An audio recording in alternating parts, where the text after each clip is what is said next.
Coucou mes ladies! Pendant tout le mois d'octobre, je vous parlerai d'hydratation, les différents types et leur importance. Et on commence tout de suite avec les soins après le shampoing. Alors nous avons l'après-shampoing, le leave-in conditioner, le masque et le deep conditioner. Et quels sont leurs bienfaits pour les cheveux frisés, bouclés et crépus? Vous saurez tout dans cette vidéo.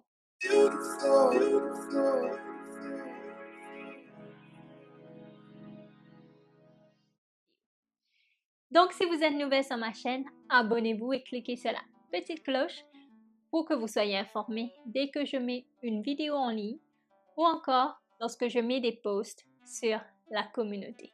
Alors, mes ladies, le numéro 1, c'est l'après-shampoing. C'est une étape très importante dans la routine des cheveux naturels, car c'est avec l'aide du conditionnement que les cheveux parviennent à se restaurer, à se renforcer après que le shampoing ait retiré les huiles de leur cuir chevelu. Je vous conseille de regarder ma dernière vidéo sur les différents types de shampoing. Numéro 2, le leave-in conditioner. En fait, la texture du leave-in conditioner est souvent moins épaisse que celle de l'après-shampoing.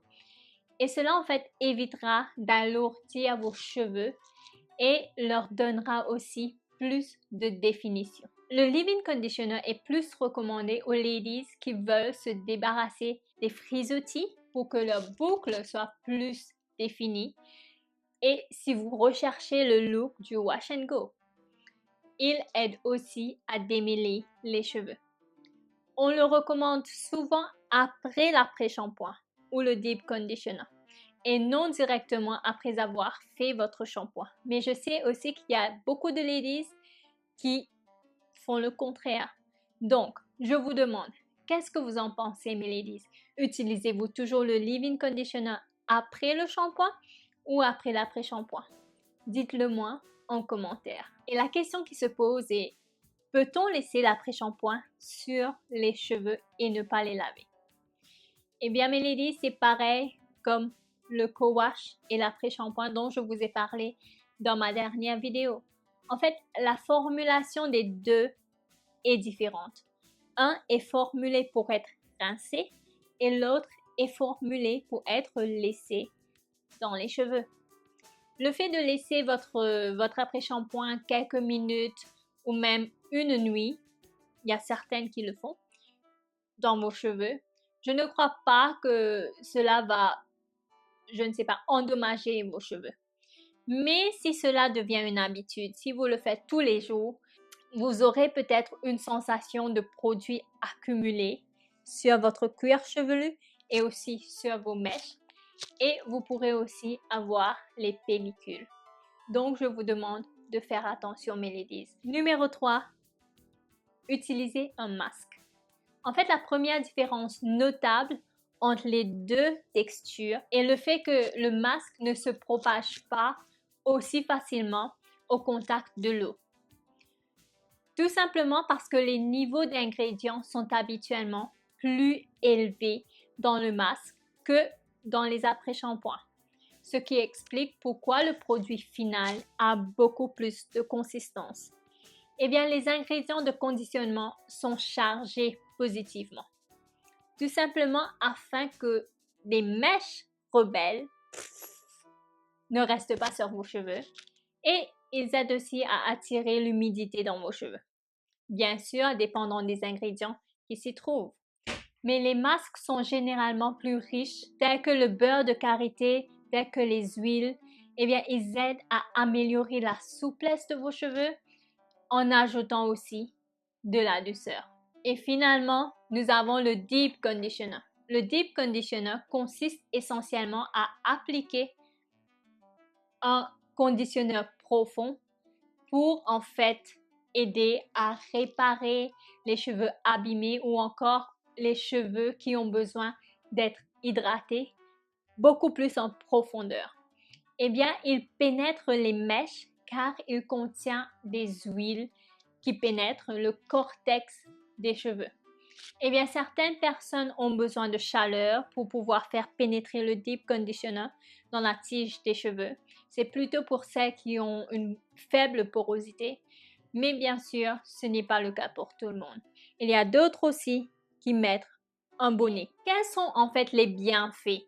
Première chose, ils aident le démêlage. Cela fait glisser le pain beaucoup plus facilement à travers les fibres avec moins de friction qui peuvent endommager nos cheveux. Bienfait numéro 2, ils rendent les cheveux beaucoup plus doux et beaucoup plus lisses. Les ingrédients en fait se déposent sur les mèches de cheveux et ils créent un film sur les cuticules.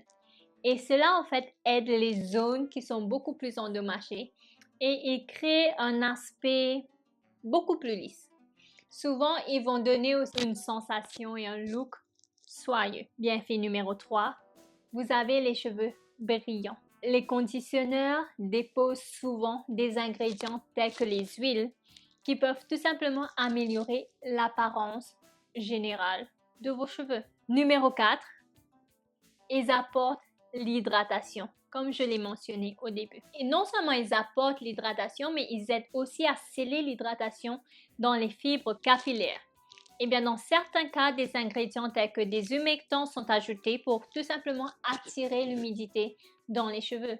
Et bien, pour celles qui souffrent de cheveux secs, de cheveux, bref, qui ont besoin d'être hydratés, ces types de conditionneurs seront très bénéfiques. Et numéro 5, je vous ai parlé de charge statique. Bref, les conditionneurs gardent les cheveux lisses et hydratés. Les charges statiques provoquent en fait des mèches rebelles. Et les tiges de cheveux qui bondissent lorsque vous faites votre coiffure n'est pas forcément ce qu'on veut. Eh bien, un conditionneur hydratant aide à réduire cela. Ces différents types de conditionneurs aident les cheveux à devenir beaucoup plus malléables, beaucoup plus doux, ce qui nous aide aussi à les démêler et à les styler. Ce sont des transporteurs d'ingrédients essentiels. Eh bien, mes ladies, le but de cette vidéo était tout simplement de vous apporter un panorama des produits qui apportent l'hydratation après le shampoing. Je vous ai proposé l'après-shampoing, le leave-in conditioner, le masque et le deep conditioner. Lequel utiliser? Eh bien, cela dépend des besoins de vos cheveux, tout simplement. Il vous faut d'abord savoir quel shampoing est-ce que vous avez utilisé avant, l'état de vos cheveux, le look que vous voulez avoir et la température où vous vivez. C'est aussi très important. Est-ce que vos cheveux sont secs? Sont-ils abîmés? Sont-ils colorés? Sont-ils défrisés? Tout cela joue un rôle dans ce que vous voulez appliquer sur vos cheveux. En fait, il y a tellement d'options à utiliser. Vous vous demandez peut-être que faire. Eh bien, dans ma prochaine vidéo, je vous donnerai quelques exemples de comment moi est-ce que j'utilise ces produits. Est-ce que j'utilise le tout ou pas?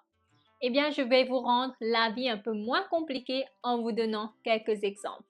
Alors, abonnez-vous et activez la cloche et je vous dis à très bientôt dans la prochaine vidéo. Bye!